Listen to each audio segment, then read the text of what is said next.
Hey guys, welcome back to week 10 of the Chewelah Premier Fantasy Draft League. I'm your host, Sunblaze Warrior, and with me again this week are my two favorite co-hosts, Jacob Sue and Cypress. Great to be back again for another week talking Fantasy Premier League. It was a week full of high scoring and upsets. Can't wait to talk about it all. This week we had many high-stakes games with high season impact, and we can't wait to tell you all about it.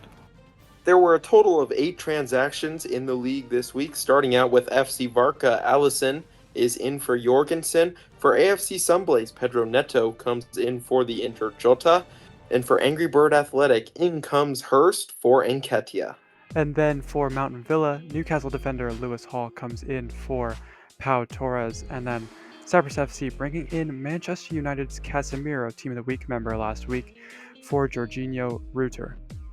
There was also a peer-to-peer trade in the league this week between Huckleberry Hotspur and Real Chewelah. The Spurs received Virgil van Dijk and a third-string goalkeeper in exchange for Jurrien Timber and Neil Henderson. The defending champions then immediately dumped Austin for Brighton's Steele.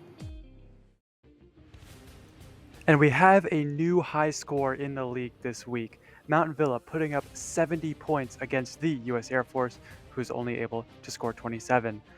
Mountain Villa had a whole host of high-scoring players, with Nottingham Forest's Hudson-Odoi with 10, Isak and Ramsdale both with 9, Brendan Johnson and Lewis Hall with 8, and Gahey and Man City's prolific Vardiol with 7.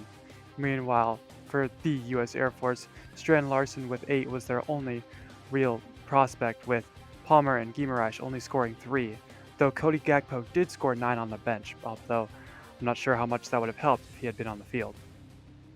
FC Varka fell to team average 31-25. This is team average's second win of the season, and they have the previously mentioned Mountain Villa to thank for that. For FC Varka, Evan Nielsen had 7, and then no real production from anyone else. The Hive with a 23-10 win over Real Chewelah.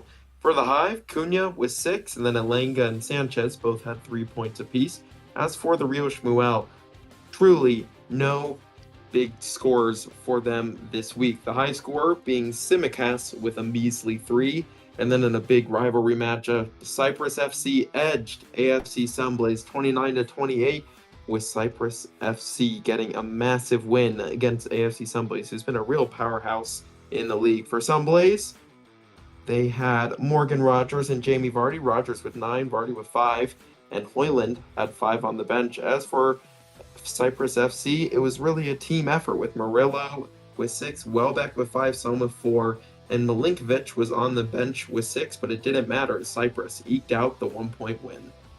Oh, how the mighty have fallen, as Huckleberry Hotspurs suffer the second loss in 2 weeks, this time to Newcastle United with a dominant 19-point difference. Newcastle United dominated this match thanks to a masterclass from Dominic Solanke, as well as a team effort like players Livramento, who got 7, James Madison, who got 6, and Shar, who got 5.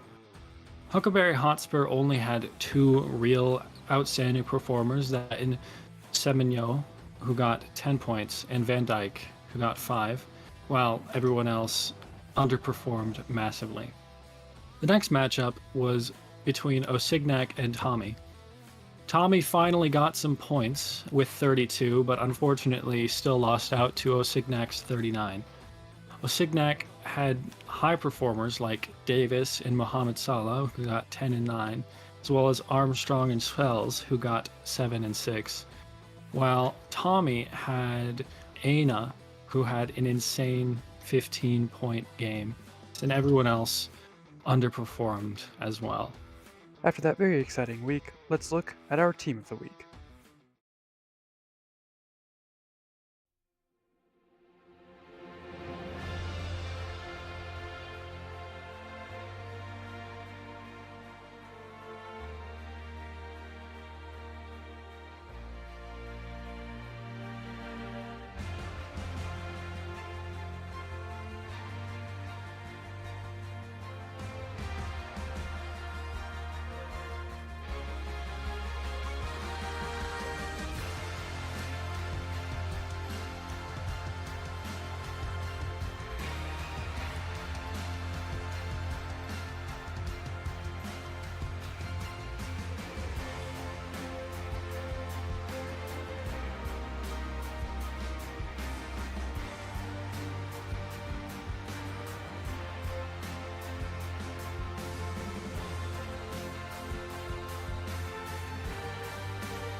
And our player of the week, Newcastle United's Dominic Solanke.